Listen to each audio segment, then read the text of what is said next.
இன்றைய வகுப்பிலே நாங்கள் தரம் 7க்குரிய பாடப்பிறப்பிலே 9வது பாடம் சிலேடை என்ற விடயத்தினை நாங்கள் பார்க்கலாம்.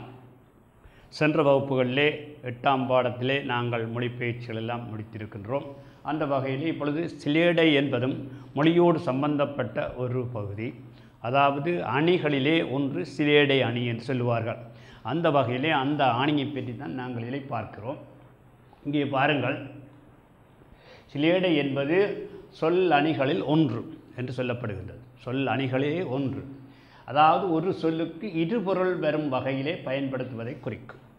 அதாவது ஒரு பொருளுக்கு இரண்டு பொருளாக நாங்கள் பேசுகின்ற வழக்கங்கள் இருக்கின்றது, இரண்டு கருத்துக்களை கொடுக்கின்றது.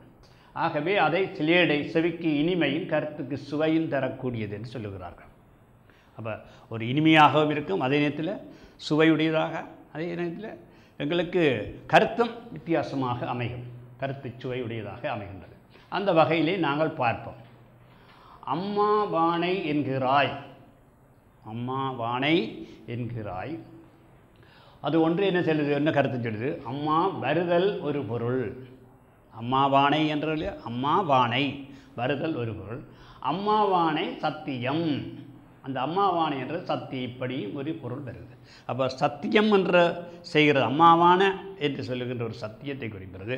அம்மாவானை என்று சொல்லுகின்ற போது அது அம்மாவை வரும்படி கூறுகிறது.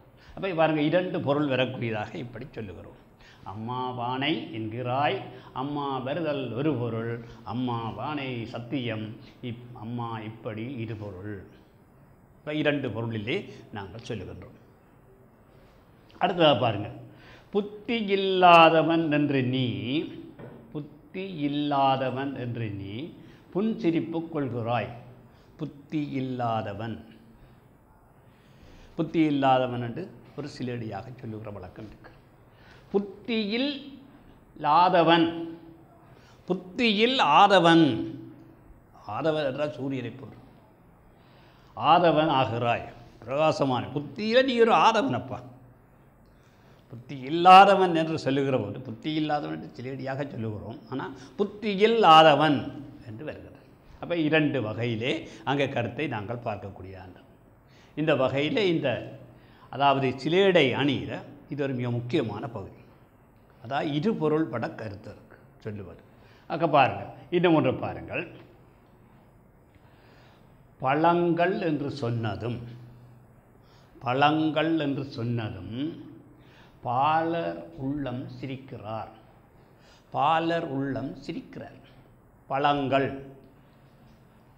பாருங்கள், பழங்கள் பருகி நிற்பவர், பழங்கள் பருகி நிற்பவர் பாவம் முகத்தை சுளிக்கிறார். அது என்ன? பழங்கள் என்று சொன்னதும் பாலர் உள்ளம் சிரிக்கிறார். சில வேளைகளில் வயது சென்ற ஆக்களை பழசுகள் என்று சொல்கிற வழக்கம் இருக்கல்ல, பழசு, அந்த மாதிரி பழங்கள் என்று சொன்னதும் பாலர் உள்ளம் சிரிக்கிறார், அவர்களுக்கு சிரிப்பாக இருக்கு. பழங்கள் பருகி நிற்பவர் பாவம் முகத்தை சுளிக்கிறார். அது பழம், பானம் பருகிறது, அது ஒரு சுவையில் சுளிக்கிறார். இப்போ பாருங்கள், இப்போ இரண்டு விதமாக நாங்கள் கருதக்கூடிய இருக்கிறது. அடுத்த பாருங்க, படுக்க வாயன கூறலும், படுக்க வாயன கூறலும் படுக்க ஓடி வருகிறாய். என்ன? படுப்பதற்கு ஓடி வருகிறாய். படுக்க வாயன கூறலும் படுக்க ஓடி வருகிறாய். படுக்க வாயன முடிவிலே, படுக்க வாயன முடிவிலே பரபரப்பாக கேட்கிறான். படுக்க வா முடிவிலே, என முடிவிலே பரபரப்பாய் கேட்கிறாய். இது வித்தியாசமான கருத்து. படுக்கவா ஒரு வித்தியாசமான ஒரு தோரணையிலே கூறப்படுகிறது. படுக்க வா என கூறலும் படுக்க ஓடி வருகிறாய், அது வேறு. இந்த ரெண்டு படுக்கைக்கு வித்தியாசம் இருக்கின்றது. ஆகவே படுக்க வா என கூறலும் படுக்க ஓடி வருகிறாய், சிறுவர்கள் படுக்க ஓடி வர்றது தான் குறிக்கிறார். படுக்க வா என முடிவிலே படுக்க வா என்று கூறுவது அது வித்தியாசமான கருத்து. உங்களுக்கு விளங்க வேண்டிய. ஆகவே பரபரப்பாய் கேட்கிறாய்.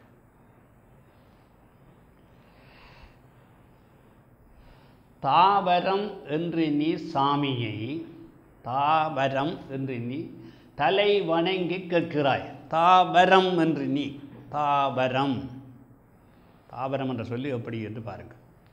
தாவரம் என்று நீ சாமியை தலை வணங்கி கேட்கிறாய். தலை வணங்கி கேட்கிறாய். தாவரம் வரத்தித்தா. தாவரம் இந்த உலகினை தலைக்க வைத்து தலைக்குது. தாவரம் செடி கொடி இவையெல்லாம் தாவரங்கள். அந்த தாவரங்கள் உலகினை தலைக்க வைக்குது. ஏன்னா அவையெல்லாம் செழிப்பை காட்டுகிறது. அப்போ ரெண்டு கருத்திலே வருது. தாவரம் நீ தாவரம் என்று நீ சாமியை தலை வணங்கி கேட்கிறாய். தாவரம் இந்த உலகினை தலைக்க வைத்து தலைக்குது. தலைக்க வைத்து தலைக்கு. அப்போ இப்படி இரு கருத்திலே நாங்கள் இவற்றை பார்க்கிறோம். இதுதான் இந்த சிலேடை அணியிலே வருகின்ற சில உதாரணங்கள். இதே மாதிரி நீங்கள் வேறு உதாரணங்களை நீங்கள் எடுத்துக்கொள்ளலாம்.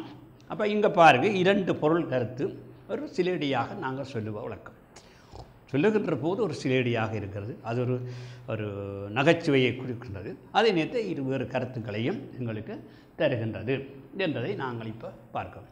இதில் வருகின்ற அரும்பதங்களை நாங்கள் இப்போ அடுத்ததாக பார்ப்போம். வானை என்றால் வானை என்று சொல்லுவது அங்கே என்ன வாருங்கள் என்பது கருத்து. நாங்கள் அம்மாவை வானை என்று சொல்கிறோம். அம்மா வானை இங்கே வந்து இரணை என்று சொல்கிறோம் இல்லையா? அந்த மாதிரி அம்மா வானை வந்து இரணை என்று சொல்கிறது மாதிரி. அப்போ அது வானை வாருங்கள். ஆணை ஆணை என்று சொல்கிறது பாருங்கள். ஆணை என்று சொன்னால் சத்தியம் அல்லது கட்டளை. இது ஒரு சத்திய கட்டளை, சத்தியம் செய்கிறது ஆணை அல்லது கட்டளை என்ற கருத்திலே நாங்கள் பார்க்கலாம். ஆதவன் ஆதவன் என்று சொல்லுகிற போது சூரியனை குறிக்கின்றார். ஆனால் ஆதவன் சூரியன். வரம் என்று சொன்னால் அது அருள், அருள் கொடுப்பது வரம், அருளை குறிக்கின்றது. வரம் வரம் என்று சொல்லுகிறோம். தலைக்க என்ற செழிக்க செழிப்பாக வரும். அப்போ இந்த கருத்தை நாங்கள் இவற்றை நாங்கள் பார்க்கக்கூடியது. அப்போ இந்த கருத்துக்கள் இந்த சொற்கள் அநேகமாக இங்கே பாடலிலே வருகின்றது. இங்கே திருப்பம் இருக்க அந்த பாடல் பகுதியை திருப்பி பார்ப்போம். பாருங்கள். அம்மா வானை என்கிறாய். அம்மா வருதல் ஒரு பொருள், வருகின்றது ஒரு பொருள். அம்மா வானை சத்தியம். அம்மா இப்படி இரு பொருள். அந்த அம்மாவானை என்று சத்தியத்தை குறிக்கின்றார். சரிதானே? புத்தியில்லாதவன் புத்தியில்லாதவன் என்று நீ புன்சிரிப்பு கொள். புத்தி இல்லாதவன் சொன்னால் அதை கேட்குற போது ஒரு சிரிப்பு வருகிறது. இவருக்கு ஒரு புத்தி ஒரு ஒன்றும் தெரியாது மக்கள் புத்தி இல்லாத. அப்போ புன்சிரிப்பு கொள்கிறாய். புத்தியில்லாதவன் என்பதனால் இங்கே புத்தியில் ஆதவன் ஆகிறார். புத்தி இல்லாதவன் என்றது போது புத்தியில் ஆதவன். நீ ஆதவனை போன்ற புத்தியில் நீ ஆதவனை போன்ற சூரியனை போன்ற நீ என்று சொல்லுகிற. இவ்வளோ பெருசாக சொல்கிற சூரியன் இவ்வளவு பெரிய ஒரு பொருள் என்ன? ஆகவே அதை சொல்லுகின்றார். பழங்கள் என்று சொன்னதும் பாலர் உள்ளம் சிரிக்கிறார். பழங்கள் பழங்கள் என்று சொன்னதும் சிறுவர்கள் சிரிக்கிறார்கள். பழங்கள் பருகி நிற்பவர் பாவம் முகத்தை சுளிக்கிறார். அது பருகுதல். பழங்கள் பருகி நிற்பவர் பாவம் முகத்தை சுளிக்கிறார்.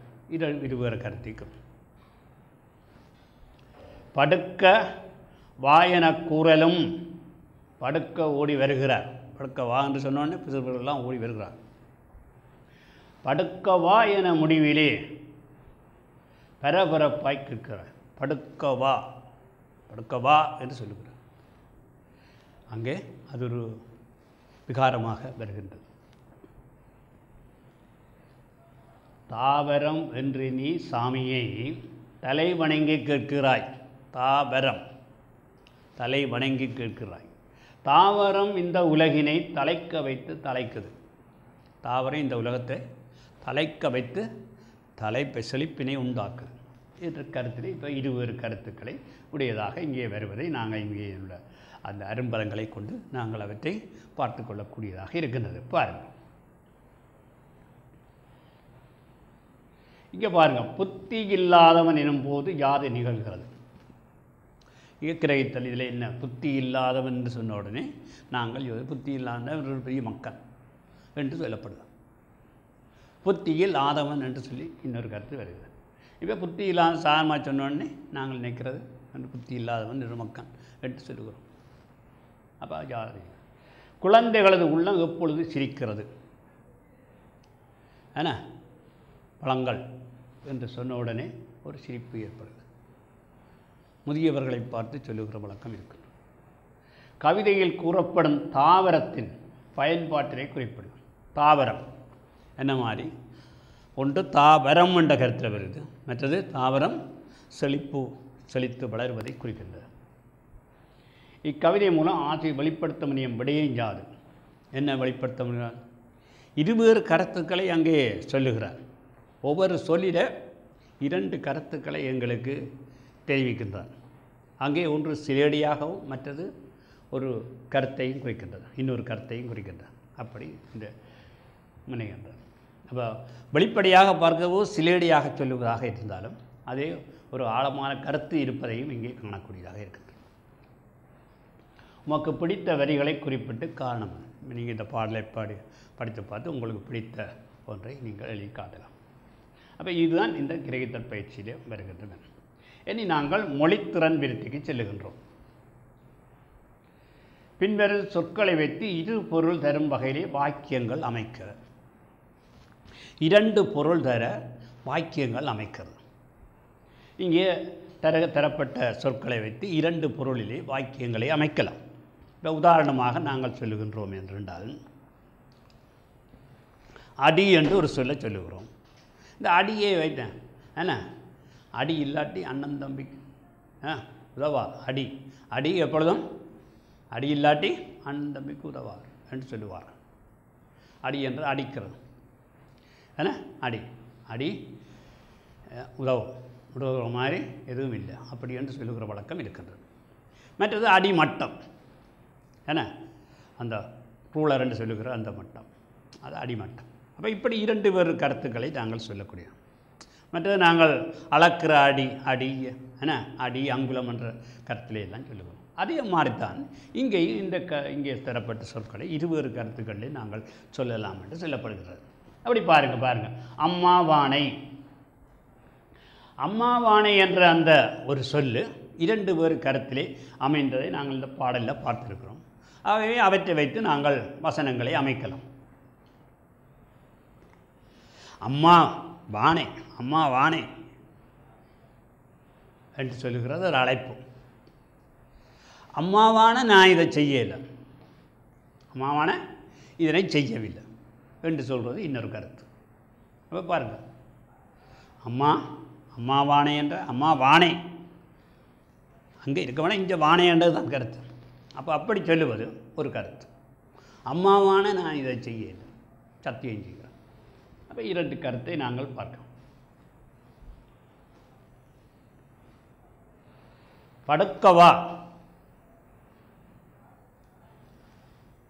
படுக்கவா என்று சொல்லுகிற போது திருவர்கள் ஓடி வருவார்கள் படுக்கிறது, நித்திரை செய்வதற்கு. படுக்கவா என்று இன்னொரு விதமாக கேட்கிறது வழக்கம் இருக்கின்றது.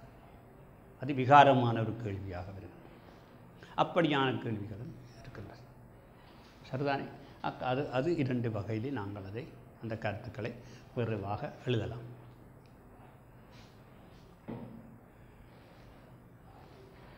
புத்தி இல்லாதவன்றது ஒரு கருத்து. அங்கே உங்களுக்கு தெரியும் என்ன? அவன் ஒரு மக்கன் அல்லது மடையன் என்ற கருத்திலே சொல்லுகிறது கருத்து. புத்தியில் ஆதவன் ஆதவனைப் போல நீ வரவன். புத்தியில் ஆதவன். தாவரம் என்ற ஒரு கருத்து. தாவரம் என்ன? நாட்டுக்கு செழிப்பினை தரும். இப்படி நாங்கள் சொல்லுவோம். இப்படி நாங்கள் இவற்றை சொற்களை வைத்து 2 பொருள் தரும் வகையில் வாக்கியங்களை அமைத்து காட்டலாம். குழுக்களாக இணைந்து 2 பொருள் தரும் வகையிலே வரும் வகையில் சொற்களை பட்டியப்படுத்தி நாங்கள் சொல்லலாம். இப்படியான சொற்களை நீங்கள் பட்டியப்படுத்தி கூறக்கூடியதாக இருக்கும். இந்த வகையிலே இந்த இந்த பாடம் இதனோட முடிகின்றது. இதனை திருப்பவும் நாங்கள் திரும்பி இந்த பார்ப்போம். வானை வாருங்கள், ஆணை சத்தியம், ஆதவன் சூரியன், மரம் மருள், தலைக்கச் செழிக்க, புத்தியில்லாதவன் என்ற அந்த கருத்தை நாங்கள் சொல்லுகிற போது என்ன நடைபெறுகின்ற என்று பார்த்தால், அங்கே அவன் ஒரு புத்தி குறைந்தவன் என்ற கருத்தை நாங்கள் அங்கே காணக்கூடியதாக இருக்கின்றது. இப்படியாக நாங்கள் சொல்லலாம். குழந்தைகளின் உள்ளம் எப்பொழுது சிரிக்கின்றது என்று சொல்லுகிறார்கள். என்ன பழங்கள் என்று சொல்லும் போது சிரிக்கிறார்கள். என்ன பழங்கள் என்று சொன்னால் சிரிப்பார்கள் பழசுகள். கவிதையில் கூறப்படும் தாவரத்தின் பயன்பாட்டை குறிப்பிடப்படுகிறது. என்னென்ன பயன்பாடு என்று தாவரம் ஒன்று, மற்றது தாவரம் என செழிப்பை உண்டாக்கும். ஆகவே இந்த கவிதைகளிலே நீங்கள் உங்களுக்கு பிடித்த வரிகளை எழுதலாம். கவிதை மூலம் ஆசை வெளிப்படுத்துகின்ற முனைகின்ற விடயங்களை கூறலாம். ஒன்று சிலடியாக சொல்லுகின்ற, அதே நேரத்தில் கருத்தையும் சொல்லுகின்ற அந்த வகையிலே வருகின்றது. இனி இந்த சொற்களை வைத்து வாக்கியங்கள் அமைக்கின்ற முறை உங்களுக்கு சொல்லப்பட்டிருக்கின்றது. அந்த வகையிலே நீங்கள் வாக்கியங்களை அமைக்கலாம். இவ்வாறு இந்த பாடத்தினை நீங்கள் தெளிவுபடுத்த முடியும். அதே வேளையிலே நாங்கள் இனி அடுத்த பாடத்துக்கு போவோம். தமிழ் மொழி இலக்கியம் என்ற பாடப்பிறப்பில் நாங்கள் 10வது பாடத்தை நாங்கள் தொடர்ச்சியாக பார்ப்போம். அந்த வகையிலே இங்கே பாருங்கள், 10வது பாடம் பென்சிலின் கதை, அதாவது தரம் 7க்குரிய பாடம். அந்த வகையிலே இந்த பென்சிலின் கதையை நாங்கள் இப்பொழுது பார்ப்போம். இங்கே பாருங்கள், பென்சிலுக்கும் எப்படி ஒரு கதை இருக்கின்றது. அதாவது ஒவ்வொன்றுக்கும் ஒரு வரலாறு இருப்பது போல, அதே மாதிரி நாங்கள் சாதாரணமாக பயன்படுத்துகின்ற அந்த பென்சிலுக்கும் ஒரு வரலாறு இருக்குது என்பதை நீங்கள் வழங்கிக் கொள்ள வேண்டும். அது எப்படி இந்த பென்சில் உருவாகி வருகின்றது, எப்படி உருவாக்குகிறார்கள் என்ற விடயத்தை நீங்கள் அறிந்து கொள்வதற்கு இந்த பாடம் உங்களுக்கு உதவியாக இருக்க வேண்டும் நினைக்கின்றேன். அந்த வகையிலே இங்கே பாருங்கள், இது இந்த பென்சில் என்ற அந்த பொருள் எப்படி எந்த மரத்திலே இருந்து செய்யப்படுகின்றது என்ற விடயங்களும், அது எவ்வாறான செயல்பாடுகளுக்கு உட்பட்டு உங்களுக்கு பென்சிலாக வருகின்றது என்ற விடயங்கள் எல்லாம் இந்த பாடத்தின் மூலம் நீங்கள் அறியக்கூடியதாக இருக்கின்றது. ஆகவே இங்கே பாருங்கள், சாதாரணமாக பயன்படுத்துகின்ற அந்த பென்சிலுக்கு உள்ள வரலாறு இதுதான். அதாவது பைன் என்ற மரத்திலிருந்து பென்சிலுக்கான மரக்குற்றிகள் புறப்படுகின்றன. சரியோ? மேலும் பளபளக்கும் காரீயம், களிமண், பசை, கொழுப்பு, சாயப்பொருள், அலுமினியம் என பல பொருட்கள் தேவைப்படுகின்றன. சும்மா சிறிய பென்சில் என்று நாங்கள் நினைக்கிறோம். அந்த சிறிய பென்சிலை உருவாகுவதற்கு எவ்வளவு பொருட்கள் பயன்படுத்தப்படுகின்றது என்று பார்க்கிறோம். சிறுவர்கள் என்ன செய்வார்கள், பென்சிலை கொஞ்சம் ஒருக்கா பாய்ப்பார்கள், பிறகு கோர்முஞ்சன்னு அடுத்து தெரிவார்கள். இப்படி தாராளமாக அந்த பென்சிலை பயன்படுத்துகின்ற அந்த முறை, அதனுடைய நுட்பமான செயல்பாடுகள் பற்றி அவர்களுக்கு விளங்காது. அது சாதாரணமான ஒரு சிறிய பொருளாக நினைத்து அதை தூர வீசுகிறது. இப்படியாக சிறுவர்கள். ஆனால் இந்த பென்சில் எவ்வளவு கடினமான முறையிலே செயல்படுத்தப்படுகின்றது என்பது நாங்கள் இதில் அறிந்து கொள்ள வேண்டிய விடயம். எந்த ஒரு பொருளையும் அப்படியான விடயங்கள் இருக்கின்றது. அந்த வகையிலே தான் இங்கே பாருங்கள், பைன் மரத்தில் இருந்து பென்சிலுக்கான மரக்குற்றி பெறப்படும். சும்மா சாதாரணமான மரத்தில் இருந்து பென்சில் செய்ய முடியாது. சரியோ? ஆகவே அதுக்கென்று ஒரு மரம் இருக்கிறது, அது வெளிநாட்டில் இருக்கின்றது. ஆகவே அவற்றிலே இருந்து செய்வார்கள். பளபளக்கின்ற காரியம் என்று தேவைப்படுகின்றது. அப்புறம் பாருங்கள், களிமண் அதற்கு தேவைப்படுகின்றது. பசை என்ற ஒரு பொருள் தேவைப்படுகின்றது. கொழுப்பு தேவைப்படுகின்றது. சாயப்பொருள் தேவைப்படுகின்றது. அலுமினியம் இப்படி பல பொருட்கள் எல்லாம் சேரப்படுகின்றது.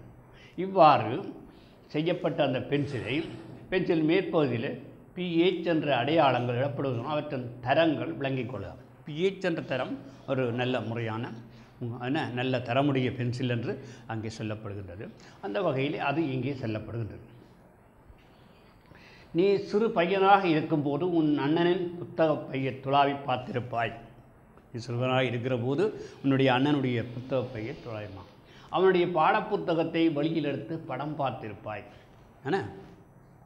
ஆனால் இவற்றை எல்லாம் விட அந்த பையில் உள்ள சன்னல் இல்லாத மர வீடு உனக்கு மிகவும் பிடித்திருக்கும். சன்னல் இல்லாத மர வீடு உனக்கு பிடித்திருக்கும். அதன் முன் வாசல் எங்கு இருக்க வேண்டுமோ அங்கு இல்லை. சுவரில் இருப்பதற்கு பதிலாக அந்த வீட்டுக்கு கூரையில் கதவு உள்ளது. அக்கதவை திறப்பதற்கு கூட கடினமாக இருக்கும். என்ன இப்படி அந்த சிறுவன் செய்கிற செயற்பாட்டை சொல்லுவார். நீ சிறு பையனாக இருந்தபோது உன் அண்ணனின் புத்தக பையை துளாவி பார்த்திருப்பாய், அவனுடைய பாடப்புத்தகத்தை வெளியில் எடுத்து படம் பார்த்திருப்பாய். இதெல்லாம் செய்கிற விளக்கம். ஆனால் இவற்றையெல்லாம் விட அந்த பையில் உள்ள சன்னல் இல்லாத மர வீடு உனக்கு மிகவும் பிடித்திருக்கும். சன்னல் இல்லாத மர வீடு, அதன் முன்வாசல் எங்கு இருக்க வேண்டுமோ அங்கு இல்லை, சுவரில் இருப்பதற்கு பதிலாக அது அந்த வீட்டின் கூரையில் கதவு உள்ளது. அந்த கதவை திறப்பது கடினமாக இருக்கும். ஏன்னா அந்த பாக்ஸ். இப்போ பாருங்க, இங்கே பாருங்க, அந்த வீட்டின் 2 அறைகள் உள்ளன. அந்த வீட்டிலே 2 அறைகள் உள்ளன.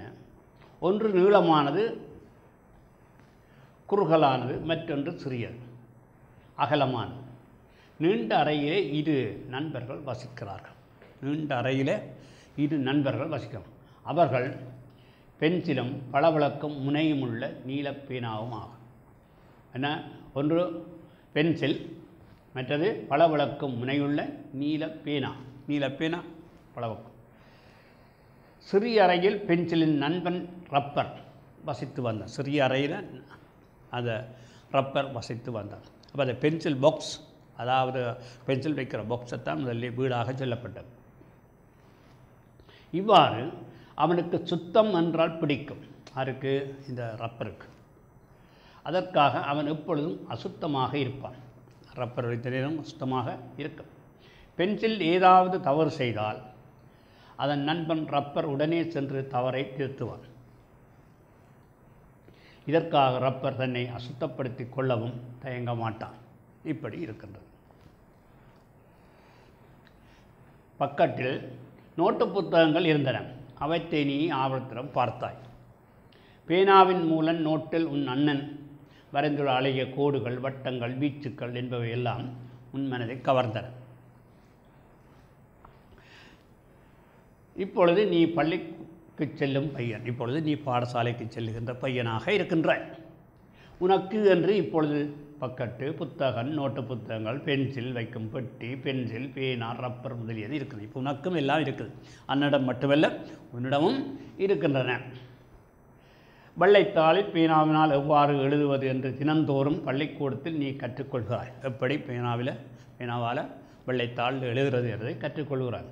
உனது பேனா எல்லா வேளைகளும் உன்னிடம் ஒத்துழைப்பதில்லை. அவ்வப்போது அது போக்குவரத்து விதிகளை மீறி விடுகிறது. ஏன்னா அந்த கோடுகளில் எழுதாமல் கொஞ்சம் மேலே கீழே எல்லாம் வர பார்க்குது. இவ்விதிகளை மிகவும் கண்டிப்பாக அனுசரிக்கப்பட வேண்டியவை. பாதையை விட்டு விலகிச் செல்வது என்பது அவ்விதிகளுக்கு எதிரான செல்வதாகும். சில சமயங்களில் இக்கோளாறுகளுக்கு உன்னுடைய தவறே காரணமாக உள்ளது. இப்படியெல்லாம் தவறு விடுவதற்கு நீதான் காரணம். பேனா அதிகமாக மை இருந்தால் மை தாளில் சொட்டி விடுகிறது. பேனாக்களில் மை அதிகமாக இருந்தால் சொட்டியும் வரும். முந்தைய ஊற்றை பேனா பயன்படுத்துகிற காலம் இருந்தது. இப்பொழுது அது மிக குறைந்து விட்டது. அவற்றிலே மை இருக்கும். அப்போ அது சில வேளைகள் கூடுதலாகவும் சில வேளை அந்த தாளிலே கொட்டிவிடும். இப்பொழுது அந்த மை ஒற்றும் தாள் விரைவாக ஓடிச் சென்று முதலீடு செய்ய வேண்டும். மையொற்றும் தாள் என்று ஒன்று இருக்கும். அதை வச்ச உடனே அது மை எடுபடும். பேனாவால் நீ எழுத ஆரம்பிக்கும் போது உன்னுடைய நோட்டில் எத்தனையோ மைக்கரைகள் ஏற்பட்டுள்ளன. ஒரு பக்கத்தில் ஒரு மைக்கரை கருப்பு ஏரி போல காணப்படுகிறது, மற்றொரு பக்கத்தில் கருங்கடல் போல காணப்படுகிறது. இந்த மை கொட்டின இடங்கள் இப்படியாக காணப்படும். பென்சில் இது போன்ற கரைகளை ஏற்படுத்துவதில்லை. பேனா தான் இவ்வாறான கரைகளை ஏற்படுது. பென்சில் இவ்வாறான கரைகள் ஏற்படுது. அதில் ஏதாவது பிழை என்றாலும் உடனே ரப்பர் இருக்குது, அழிக்க விடலாம். ஏனென்றால் அதில் மை பயன்படுத்துவதில்லை. இருப்பினும் அதை பயன்படுத்தும் முறைகளை நீ இன்னும் கற்றுக்கொள்ளவில்லை. நீ அதை சீவும் போது அது நீளத்தில் கால்பகுதி குறைந்து விடுகிறது. அப்படி சீவி கொண்டு வரைக்க அதனுடைய பகுதி குறைந்து கொண்டு போகின்றது. நீ அதை நழுவ விடுகிறாய். இதன் கூரான முனை உடைந்து விடுகிறது. இப்பொழுது மறுபடியும் அதை செய்வன். அந்த கூரான முனை உடைந்தவுடனே நீ செய்வன். உன் அண்ணனிடம் ஒரு பென்சில் நீண்ட நாட்களாக இருக்கிறது. உன்னிடமோ ஒரே வாரத்தில் அது குட்டையான மரக்கட்டையாகி விடுகிறது. ஏனென்றால் நீ ஒரே சீவுறது, உடனே கட்டர் எடுத்து சீவி கொண்டிருப்பாய். உன்னுடைய பேனா நிப்பினிடமன் நீ கொடூரமாக நடந்து கொள்கிறாய். அதை பார், அது தடம்பு வந்து கிடக்கிறது. அந்த பேனா நிப்பை இறுக்கி எழுதினா அது அதனுடைய நிப்பெல்லாம் பழுதாக போகும்.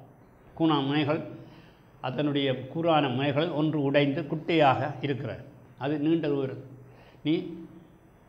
நீ தூர எறிந்து விடலாம். ஆனால் உனக்கு பென்சிலின் கதையை சொல்லுவதாக அல்லவா நான் கூறியிருந்தோம். பென்சில் கதை தான் நாங்கள் சொல்லுகிறோம். ஆகவே பென்சிலை பற்றி வருகிறது. பென்சில் பிறப்பதற்கு முன்னால் அது சைபீரியாவில் அழகிய பைன் மரமாக இருந்தது. பென்சில் பிறப்பதற்கு முதல் அது ஒரு அழகிய மரமாக இருந்தது. பைன் மரம் என்று சொல்லப்படும். அது சாதாரண பைன் அல்ல. சைபீரியா சிதார் என்ற தாவர இனத்தைச் சேர்ந்த பைன். சைபீரியா சிதார் என்று சொல்லப்படுகிறது. சைபீரியா சிதார் என்ற தாவர இனத்தைச் சேர்ந்த பைன். நீ பைன் மரத்தின் கொட்டைகளை எப்பொழுதாவது தின்றிருக்கிறாயா? அவை ருசியாக இருக்கும். அதனால் தான் அவற்றை கொட்டை என்று அழைப்பது தவறு. அதை பைன் மர விதைகள் அல்லது அம்மரத்தின் கூம்பு கனிகளில் உள்ளன. என்ன பைன் மர விதைகள் என்று சொல்லுவார்கள். அம்மரத்தினுடைய கூம்பு கனிகளில் அவை இருக்கும். இந்த மரத்தின் கட்டை எடை குறைவாக இருக்கும். அதாவது கட்டைகள் எடை குறைவாக இருக்கும். எடை என்றது நிறை, ஆனால் வலுவானதாகவும் இருக்கும். இம்மரக்கட்டைகளை கொண்டு அலுமாரிகள் செய்கிறார்கள். இந்த மரக்கட்டைகள் கொண்டு அலுமாரிகள் செய்யலாம்.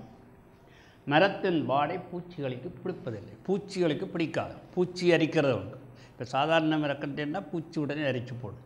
நாங்கள் செய்கின்ற அந்த தளபாடங்களில் வருகிற தளபாடங்களுக்கு பயன்படுத்துகிற மரங்கள் பூச்சி அரைக்குது. ஆனால் இந்த பென்சிலை பூச்சி அரிக்கிறது குறைவு. எனவே இம்மரத்தால் செய்யப்பட்ட அலுமாரிகளை பூச்சிகள் அரிக்காது. இந்த மரத்தினால் செய்யப்பட்ட அலுமாரி என்றால் பூச்சி அரிக்காது. சபீரிய பைன் மரங்கள் பென்சில் செய்ய பயன்படுத்தப்படுகின்றன. அதற்காக அவை பெருமைப்பட வேண்டும், பெருமை அடைய வேண்டும். அம்மரத்தாலே செய்த பென்சிலை கொண்டு கோடிக்கணக்கான பள்ளி மாணவர்கள் எழுதுகிறார்கள். இந்த மரத்தால் செய்யப்பட்ட பென்சிலை கொண்டு தான் கோடிக்கணக்கான மாணவர்கள் தங்களுடைய எழுத்து வேலைகளை செய்கிறார்கள். இந்த மரத்துக்கு ஏன் இவ்வளவு மதிப்பு? ஏனென்றால் இதை வெட்டுவது எளிது, சமதளப்படுத்துவது எளிது, அது சீவி எடுப்பதும் எளிது. இம்மரத்தில் ஒரு சிறு துண்டை கத்தியினால் வெட்டினால் வெட்டப்பட்டவுடன் ஒரே சீராகவும் மெதுவாகவும் இருக்கும். ஆனால் மரக்கட்டை பென்சிலாகி விடாது. மரக்கட்டை கொண்டு நீ எழுத முடியாது. மரக்கட்டையை தனியாக வச்சு எழுதிடாது. அந்த மரக்குச்சிகளை பென்சிலாக மாற்ற வேண்டுமானால் தாளின் மீது கோடுகளுக்கும் ஒருவித பொருளை அதனுள் வைக்க வேண்டும். அதான் இந்த கூர். அதற்கு உதவக்கூடிய மிகச்சிறந்த பொருள் காரியம். காரியம் என்று சொல்லப்படுது. இது நிலக்கரியை போல் கருமையானது. காரியம் என்றது நிலக்கரியை போல கருமையானது. உண்மையிலே நிலக்கரியோடு தொடர்புள்ளது. இதுவும் சைபீரியாவில் கிடைக்கிறது. குறுகிய மலைப்பள்ளங்கள், காடுகளின் வழியே வேகமாக ஓடிவரும் நதிப்படுக்கைகளில் சுத்தமான காரியம் கிடைக்குது. சைபீரியாவில் போர்த்தோகோல் என்ற ஒரு பகுதி இருக்குது. இங்கு பூமிக்கு அடியிலே நிலவரை பண்டகசாலையில் போல பளபளக்கு மிருதுவான காரியம் ஏராளமாக நிறைந்திருக்கின்றது. இந்த இடத்திலே அந்த காரியல் ஏராளமாக நிறைந்திருக்கின்றதாம். சைபீரியாவில் இருந்து புகையிரதங்கள்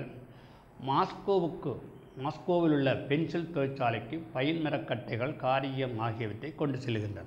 புகையிரதம் மூலம் இந்த பைன் மரக்கட்டைகள், காரியம் போன்றவை எடுத்து செல்லப்படுகின்றன. பென்சில் செய்ய களிமண் தேவைப்படுகிறது. அதாவது மரக்கட்டை, அடுத்தது பைன் மரக்கட்டை, அடுத்தது காரியம், அடுத்து களிமண் தேவை. இது சாதாரண களிமண் அல்ல, சும்மா நாங்கள் எடுக்கிற களிமண் அல்ல. இது மிகச் சிறந்த களிமண். இதற்கு தேவைப்படுது இவ்விதமான களிமண் உக்ரைனில் கிடைக்கிறது. உக்ரைன் என்ற இடத்துல தான் கிடைக்கிறது அந்த களிமண். பென்சில் செய்ய களிமண் எதற்கு என்று நீங்கள் கேட்கலாம். களிமண் பென்சில் காரியத்தை வலுவுள்ளதாக்க பயன்படுத்தப்படுறது. அதை சேர்த்து குலைப்பார்கள். அப்போ வலுவுடையதாக செய்வதற்கு காரியத்தை செய்கிறது. சரியா? அதிகமாக களிமண் இருந்தால் பென்சில் கடினமாக இருக்கும். இதனால் தான் சில பென்சில்கள் நன்கு பசைப்பதில்லை. பென்சிலின் மீது பி என்ற எழுத்து இருந்தால் அது மிருதுவான பென்சில் என்று அர்த்தம். பி என்ற எழுத்து இருந்தால் மிருதுவான, கொஞ்சம் கடினமாக இருந்தால் எழுதாது. ஆகவே இந்த பி என்ற எழுத்து போடுவார்கள். அது போட்டால் அது கொஞ்சம் மிருதுவானது, அழகாக எழுதும் என்று நல்ல. அதன் மீது ஏச் என்ற எழுத்து இருந்தால் அது கடினமான பென்சில் என்று அர்த்தம். ஆக பென்சிலை பார்த்து உடனடியாகவே அது எப்படிப்பட்டது என்று தீர்மானித்து விடாது. கடினமானதா பி போட்டிருக்கா என்றதை பார்க்கலாம். ஆகவே மரம், காரியம், களிமண் இவை மட்டும் பென்சில் செய்ய போதுமா? இல்லை, இன்னும் சில பொருட்கள் தேவைப்படுதான். இன்னும் சில பொருட்கள் தேவைப்படுது. பாருங்கள், பென்சில் செய்ய இவை தவிர பசை தேவைப்படுகிறது, கொழுப்பு தேவைப்படுகிறது. காரிய துகள்கள் ஒன்றாக இணைப்பதற்கு பசை தேவைப்படும். காரிய தூள்களை ஒன்றாக இணைக்கிறதுக்கு இந்த பசை. இந்த துகள்கள் எழுதும்போது தாளின் மீது எளிதாக படிவதற்கு கொழுப்பு தேவைப்படுது. தாளில் எழுதுகிற போது எளிதாக படிய வேண்டும், அதற்கு கொழுப்பு தேவைப்படுது. கொழுப்பில்லாமல் இருந்தால் பென்சில் மங்கலாகவும் ஒழுங்கற்றும் எழுதும்.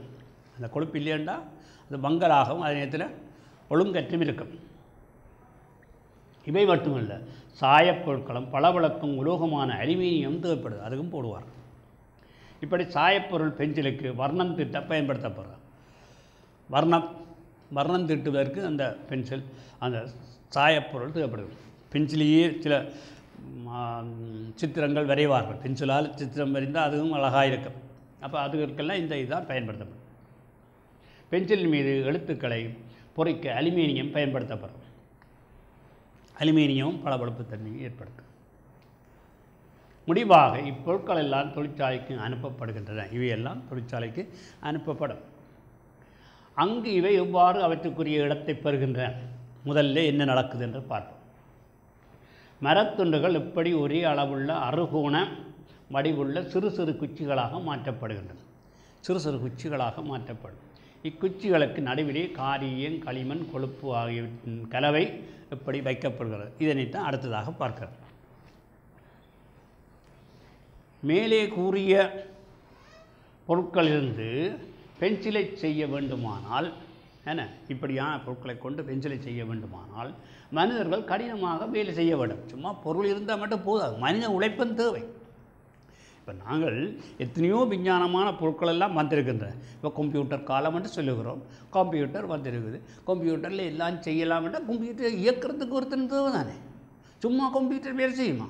அப்போ அதுக்கும் மனித உழைப்பு தேவை தான். அதே மாதிரி தான் இந்த தொழிற்சாலைகளில் பலவிதமான பொருட்களை பயன்படுத்தப்படுகிறது. அந்த பொருட்களையெல்லாம் ஒன்று சேர்த்து செய்வதற்கு மனித உழைப்பும் தேவைப்படும். ஆக மனிதனுடைய உழைப்பு அங்கே தேவைப்படுது. கடினமாக வேலை செய்ய வேண்டும். ஏனென்றால் இப்பொருட்கள் மற்றது கச்சா பொருட்களிலிருந்து மனிதர்களுடைய உழைப்பின் உதவி இல்லாமல் தானாகவே உண்டாகி விடுவதில்லை. எல்லா பொருட்களும் சும்மா தானாகவே பொருளாக வராது. மனித உழைப்பு அங்கே இருந்தால்தான் அவை பொருளாக வரும். குண்டூசி செய்வதாக இருந்தால் சும்மா குண்டூசி வருமா?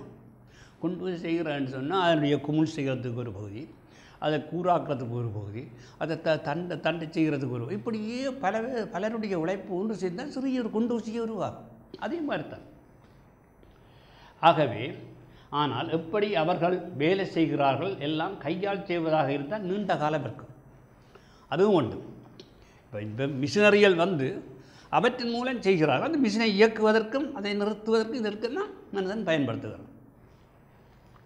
ஆகவே இங்கே தரப்பட்ட பொருட்களும் அப்படித்தான் நீண்ட காலம் பிடிக்கும். மேலும் போதுமான அளவு பென்சில்கள் கிடையாது. மேலும் அந்த பென்சில் விலை மிகவும் அதிகமாக இருக்கும். நீண்ட காலம் செல்லுகிற போது அவை அதிகமாக விலையுடையதாகவும் இருக்கும்.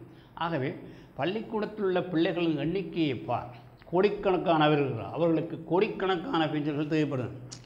எத்தனை பள்ளிக்கூடங்கள் இருக்குது, எத்தனையோ ஆயிரம் மாணவர்கள் படிக்கிறார்கள், அவர்களுக்கு கோடிக்கணக்கான பென்சில்கள் தேவை. அப்போ கோடிக்கணக்காக அவற்றை உற்பத்தி செய்ய வேணும். எல்லா பொருளும் அப்படித்தான். அப்போ இவைதான் உற்பத்தி செய்வதற்கு கோடிக்கணக்கானவர்களுடைய உழைப்பு அங்கே பயன்படுத்தப்படுகிறது. எனவே உழைப்பு மட்டுமல்ல, எந்திரங்கள், பல எந்திரங்கள் அங்கே பயன்படுத்தப்படுகிறது. குலைப்பதற்கு இந்த இந்த காரியம் மற்றது கொழுப்பு இவைகளை எல்லாம் போட்டு குலைக்கிறதுக்கு ஒரு இயந்திரம், அவற்றை பளபளப்பாக்குறதுக்கு ஒரு இயந்திரம், அவற்றை வெட்டுவதற்கு ஒரு இயந்திரம், அந்த பென்சில் கூறாக்குவதற்கு ஒரு இயந்திரம், இப்படி பல. எனவே இயந்திரங்கள் உதவி இல்லாமல் எந்த வேலையும் செய்ய முடியாது. இவ்வாறாக ஒரு பென்சில் தொழிற்சாலைக்கு நீ சென்றால் அங்கு பல அற்புதமான இயந்திரங்களை காணலாம். நீங்கள் தொழிற்சாலைகளுக்கு சென்று பார்த்தால் தெரியும். சாதாரணமாக நாங்கள் பத்திரிகை வாசிக்கிறோம், பத்திரிகையில் புத்தகங்கள் எல்லாம் வருகிறது. இந்த பத்திரிகை எப்படி அடிபடுகிறது, எப்படி வெளிவருகிறது, ஒவ்வொரு நாளும் புதிய புதிய விடயங்கள் எல்லாம் வருகிறது. அங்கே பத்திரிகை நிறுவனத்துக்கு சென்று பார்த்தால் தான் அங்கே எத்தனை பேருடைய உழைப்பு அங்கே பயன்படுத்தப்படும், எத்தனை மிஷின்கள் அங்கே பயன்படுத்தப்படுகின்றன, எத்தனை பேர் அதிலே வேலை செய்கிறார்கள், அவர்களுடைய உழைப்பினாலே அது ஒவ்வொரு நாளும் வெளிவருகின்றது என்ற அந்த நுட்பமான விஷயங்கள் எல்லாம் அங்கே தெரியும். அதே மாதிரி தான் இவை மிக விரைவாக வேலை செய்பவை. 24 மணி நேரத்தில் 30 லட்சம் பென்சில்களை அவை உற்பத்தி செய்யும். 24 மணி நேரத்தில் 30 லட்சம் பென்சில்களை உற்பத்தி செய்கின்ற மிஷின் இருக்குது. இப்பென்சில்கள் நீளத்தில் வரிசையாக வைத்தால் அவை லெனின் கிராட்டில் இருந்து மாஸ்கோ வரை இருக்கும் என்று சொல்லுகிறார்கள். அந்தளவு வரிசையில் பெரிய வரிசையாக இருக்கும். தொழிற்சாலையின் ஒரு கோடியில் பல பெரிய இயந்திரங்கள் காரியத்தையும் களிமண்ணையும் ஒன்றாக சேர்த்து கலக்குது. எல்லாம் கலக்குது, எல்லாவற்றையும் கலக்குது. பெட்டிகள் அடக்கப்படும் வேகத்தை கணக்கிடுவது கடினம்.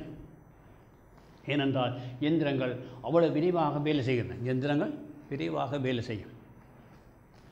களிமண்ணும் காரியமும் மரக்கட்டை உடனடியாக பென்சிலாக மாற்றப்படுகிறது. ஒரு இயந்திரத்திலிருந்து இன்னொரு இயந்திரத்துக்கு அவை மேற்கொள்ளும் பயணம் தொடர்ச்சியான மாறுதலை குறிக்கும். ஒரு இயந்திரத்திலிருந்து இன்னொரு இயந்திரத்துக்கு பயன்படுத்துகிற போது இப்போ பென்சில் கட்டைகளாக கொடுக்கப்பட்டு பிற கட்டைகள் சமளவான குற்றிகளாக மாற்றப்படும். சமமான குற்றிகளாக மாற்றப்பட்ட பிறகு அந்த குற்றிகளை இரண்டாக பிளந்து வைப்பார்கள். அது ஒரு இயந்திரம். இப்படியெல்லாம் பல வேலைகள். பயணம் தொடர்ச்சியாக மாறுதலை குறையும். களிமண்ணும் காரியம் முதல் தூள்களாக மாற்றப்படும், துகள்களாக. பிறகு அச்சுக்கள் என்று சொல்லப்படுகின்ற உருளைகளாக மாற்றப்படும். பின்பு நீளமான கருப்பு இலைகளாக மாற்றப்படும். இதெல்லாம் ஏன் என்று முதலில் விளங்குவதில்லை. இப்படி ஒவ்வொரு வேலைகள் நடைபெறுகின்றன. இதற்கு காரணம் இதுதான். முதலில் களிமண்ணும் காரியம் நன்கு அரைக்கப்பட வேண்டும். பின்பு அதனுடன் பசை சேர்க்கப்பட வேண்டும். காரியமும் களிமண்ணும் ஒன்றாக சேர்க்கப்பட்டு பிறகு பசை சேர்க்கப்படுது. இப்பொழுது அவை மறுபடியும் துகளாக்கப்படும். இந்த துகள்களில் பென்சில் காரியங்கள் தயாரிக்கப்படுகின்றன. இதனாலே இத்துகள்களுக்கு இடையே காற்று குமிழிகளும் அழுக்கு பொருட்களும் இருக்கின்றன. இவை நீக்கப்படாவிட்டால் பென்சில் காரியம் நொறுங்கும். காற்று குமிழ்கள் அதுக்கு இருக்குமா இருந்தால் அது நொறுங்கும். ஆகவே இத்தன்மை உள்ளதாக. ஆகவே பென்சிலை அடிக்கடி சீவ வேண்டி இருக்கும். ஆகவே காற்று துகளை நீக்க இத்துகள்கள் அதிகமாக அழுத்தத்துக்கு உட்படுத்தப்படும். நல்லா அழுத்தி அதை இறுக்கமாக்குவார்கள். இதற்கு ஒரு வகை இயந்திரம் பயன்படுது. இந்த இயந்திரத்திலிருந்து தான் அச்சுக்கள் வெளிவரும். இப்படி அச்சுக்கள் என்று சொல்லப்படும் தடிப்பான காரிய உருளைகள் வெளிவருகின்றன. இப்படியே காரியத்துகள்கள் உருவாக்கப்பட்டு அழுக்குகள் நீக்க இந்த அச்சுக்கள் மிகவும் நேர்த்தியான சல்லடை ஒன்றின் மூலமாக செலுத்தப்படும். அழுக்குகள் நீக்குவதற்கு ஒரு சல்லடையால் செலுத்தப்படும். இப்படி அழுக்குகள் நீக்கிய அழுக்கு பின் தங்குகிறது. மிகவும் நுணுக்கமான காரியத்துகள் சல்லடையிலிருந்து சிறிய இலைகளாக வெளிவரும். சல்லடை நல்லாக வரும். இவற்றின் புதிய அச்சுக்கள் காற்றுக்குங்கள் நீக்கியவையாக உள்ளன. இந்த அச்சுக்கள் தான் பென்சிலுக்கு பயன்படுத்தும் காரிய குச்சுக்களாக மாற்றப்படுகின்றன.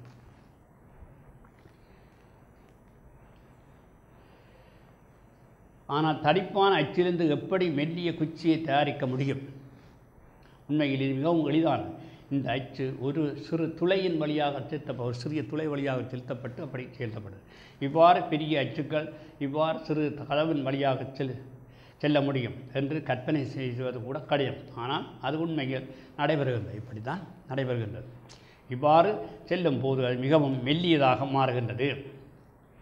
இப்பொழுது மெல்லிய நீண்ட குச்சி ஒன்று கிடைக்கிறது. இந்த இலை சிறிது துண்டுகளாக வெட்டப்படும். பிறகு வெட்டப்படும். இவை மிருதுவானது. ஆனால் அவற்றை பென்சிலுக்கு பயன்படுத்த முடியாது. இவை வலுவுடையதாக மாற வேண்டும். இதற்காக அவற்றை உலை ஒன்றிலே வச்சு சுட்டு உலர்த்த வேண்டும். அப்போ அதை ஒரு வலுவுடையதாக ஆக்குவார்கள். இதற்கு பிறகு இந்த துண்டுகள் நன்கு எழுதுவதற்கு அவற்றை கொழுப்பில் ஊற வைக்க வேண்டும். கொழுப்பில் ஊற வைப்பார்கள். இவ்வாறு பென்சில் வைக்கப்பட்டிருக்கும் கரிய குச்சியாக மாறுவதற்கு கரியம் எத்தனை மாறுதலுக்கு இந்த கரியம் எத்தனை மாறுதலுக்கு உருவாக்கப்படுகின்றது என்பதை நாங்கள் பார்க்கிறோம். இதற்கு இடையிலே பைன் மரத்துண்டுகள் பல மாறுதலுக்கு உட்படுகின்றன. அந்த கரிய குச்சிகள் மாற்றப்படுகிற மாதிரி இந்த பைன் மரத்துண்டுகளும் மாறுதலுக்கு உட்படுத்தப்படும். மிக விரைவாக இயங்கும் இயந்திரங்கள் சம அளவுள்ள சிறு பலகைகளாக இவற்றை வெட்டுகின்றன. ஒவ்வொரு பலகையிலும் 6 சிறு தபாலிப்புக்கள் உள்ளன. இவற்றுக்கு காரிய குச்சிகள் வைக்கப்படும். அதாவது இடைவெளி, அந்த இடைவெளிகளை வைப்பார்கள். முடிவாக சைபீரிய கரியமும் உக்கேரிய களிமண்ணும் சைபீரிய பைன் மரங்களை சந்திக்கின்றன. இப்படி எல்லாம் ஒன்றாக சந்திக்குது. கரிய குச்சிகள் அந்த பலகையில் உள்ள தவாளிப்புகளில் நுழைந்து கொள்ளுகின்றன. இதற்கு பிறகு அதே அளவு தாழ்வுகளோடு கூடிய பலகை ஒன்று முதல் பலகையோடு மூடுகிறது. அப்படி ரெண்டு பிரிவாக செய்யப்பட்டு அப்படியே அந்த குச்சியை வச்சு மூடுவார்கள். இரு பலகைகளை இப்பொழுது ஒட்டப்படுகின்றன. ஒன்று இணைக்கப்பட்டுள்ளது. 6 பென்சில்கள் உருவாகி விடுகின்றன. இவ்வாறு ஒவ்வொன்றும் தனியாக வெட்டப்பட வேண்டும். ஒவ்வொரு இயந்திரம் அறுகோண வடிவுள்ள குச்சிகளாக அவற்றை வெட்டுது. இப்படி ஒவ்வொன்றாக அளவளவாக வெட்டுவார்கள்.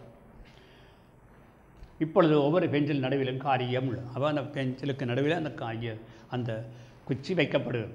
கரடுமுரடான வண்ணம் பூசப்படாத இந்த குச்சி பென்சில் தான். இது பிறகு அழகிய பென்சில் அல்ல. இது ஒரு அழகிய பென்சில் இல்லை. இது கவர்ச்சிகரமாக இருக்க வேண்டுமானால் அதை பளபளப்பாக்கி வார்னிஷ் பூச வேண்டும். வேறு சில இயந்திரங்களுக்கு அனுப்ப வேண்டும். இப்படி வார்னிஷ் பூச இதற்கு வேறு இயந்திரங்களுக்கு அனுப்ப வேண்டும். கடைசியில் இந்த பென்சில் ஒரு இயந்திரத்துக்கு அனுப்பப்படுகிறது. அதில் காகிதம் போன்று ஒரு மெல்லிய அலுமினிய தேக்கு சுத்தப்படுகிறது. முடிவாக அதன் மீது முத்திரையும் அடையாளக்குறியும் பொறிக்கப்படுகிறது. பென்சிலின் மீது உள்ள பளபளக்கும் எழுத்துக்கள் தொழிற்சாலையின் பெயரை தெரிவிக்கும். இப்பொழுது ஒரு பென்சில் தோன்றிவிட்டது. அதற்கு பெயரும் கொடுத்தாயிற்று. அந்த பென்சில் தொழிற்சாலையில் புறப்பட தயாராகிறது. இப்போ இனி புறப்படும் ஒவ்வொரு இடங்களுக்கு அனுப்புவார்கள். பென்சிலின் மீது மேற்பகுதியை பாருங்கள். அதில் 2 பாதிகள் ஒன்றாக இணைக்கப்பட்டுள்ளன. தொழிற்சாலையில் அடைந்த மாறுதல்கள் இது ஒரு அடையாளம். ஒரு பென்சில் செய்வது எவ்வளவு கடினம் என்பது இப்போது உங்களுக்கு தெரியும். நீ எழுதுவதற்கும் வரைவதற்கும் எண்ணற்ற திறமைசாலிகள் அவர்களுடைய உழைப்பை தானமாக கொடுத்திருக்கிறார்கள். நாங்கள் சும்மா எழுதுகிற பென்சில்ன்ட்டு நினைக்கிறோம். இதுக்கு எத்தனை பேருடைய உழைப்பும் அங்கே இருக்க. அவர்களின் பட்டியல் பின்னர் செவீரியாவில் உள்ள மரம்பட்டிகள், சுரங்கத் தொழிலாளிகள், உக்ரைனின் களிமண் எடுப்பவர்கள், மாஸ்கோ பென்சில் தொழிற்சாலையில் உள்ள தொழிலாளிகள், ரயில் அலுவலர்கள், எந்திரங்கள் அமைத்தவர்கள், கொல்லர்கள், இப்படி எக்கச்சக்கமானவை. ஆனால் பென்சில் எவ்வாறு கண்டுபிடிக்கப்பட்டது என்று நாங்கள் உனக்கு சொல்லவே இல்லை. இப்பொழுது இருப்பதைப் போல பழங்காலத்தில் பென்சில் கிடையாது. பழங்காலத்தில் பென்சில் இல்லை. ஓவியர்கள் படம் வரைய வெள்ளிக்குச்சிகளை பயன்படுத்தினர். அது தாள்களை நன்றாக பசைக்காது. அதை பிடிப்பது கடினம். இதை தோல் உரையில் இட்டு பயன்படுத்தியது. குச்சியின் முனை மழுங்கிய உடனே அந்த தோல் கிழிக்கப்பட வேண்டி இருக்கிறது. இது ஆரம்ப காலத்திலே இருந்தது. ஜெர்மனி இப்பொழுதும் கூட வழக்கத்தில் காரணமாக பென்சில் காரிய குச்சி என்று அழைக்கப்படுகிறது. ஒருவர் கரியத்தை பயன்படுத்தும் முறையை கண்டுபிடித்தார்.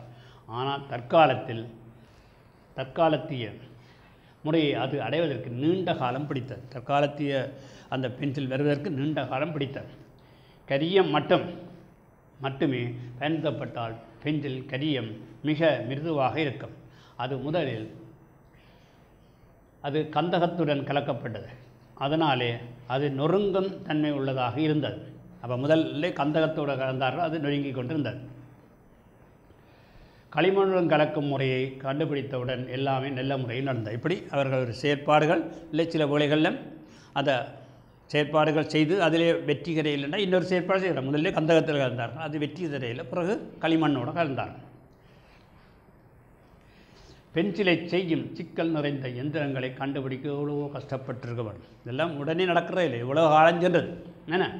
இந்த எந்திரங்கள் தொழிலாளிக்கு உதவியாக இருக்கின்றன. இவை மூலப்பொருட்களை கலக்கின்ற மரத்தை வெட்டுகின்றன, வர்ணம் பூச, இப்படியெல்லாம் பல இயந்திரங்கள் அங்கே வேலை செய்கின்றன. பென்சிலின் வரலாறு எவ்வளவு நீண்டது என்பதை பார்த்தாய். ஆகவே அதனுடைய வரலாற்றை நீ தெரிந்து கொண்டாய். எனவே அதனிடம் மரியாதையாக இருந்தது. இப்போ நாங்கள் இந்த வரலாறுகளை தெரிஞ்சு அப்போ பென்சிலை இவ்வளவு மரியாதையாக பயன்படுத்த வேண்டும் என்பதென்ற விடயம் இப்போ உங்களுக்கு விளங்குது. ஆனால் அதை மிகவும் கவனமாக வைத்துக்கொள். உன்னுடைய பென்சிலை ஜாக்கிரதையாக செய்வோம், அனாவசியமாக செய்வாதே. அதன் கூறான மணியை பாதுகாக்க ஒரு குப்பி வாங்கி வைத்துக்கொள். என்ன, பென்சிலுக்கு மூடி இல்லாவிட்டால் பயன்படுத்தாத சமயங்களில் அதை பெட்டியிலே இருக்கட்டும். அலட்சியமாக அதை எந்த இடத்திலும் எறிந்து விடாது. இப்போ எவ்வளவு கவனமாக பாவிக்க வேண்டும் என்ற விடயம் உங்களுக்கு தரப்படுகின்றது. இந்த வகையிலே இந்த பென்சிலை பற்றிய வரலாறு உங்களுக்கு விளங்கி, இதுவரையும் நாங்கள் கூறியவற்றில் இருந்து பென்சிலுடைய வரலாறு உங்களுக்கு விளங்கி இருக்கும் என்று நினைக்கிறேன்.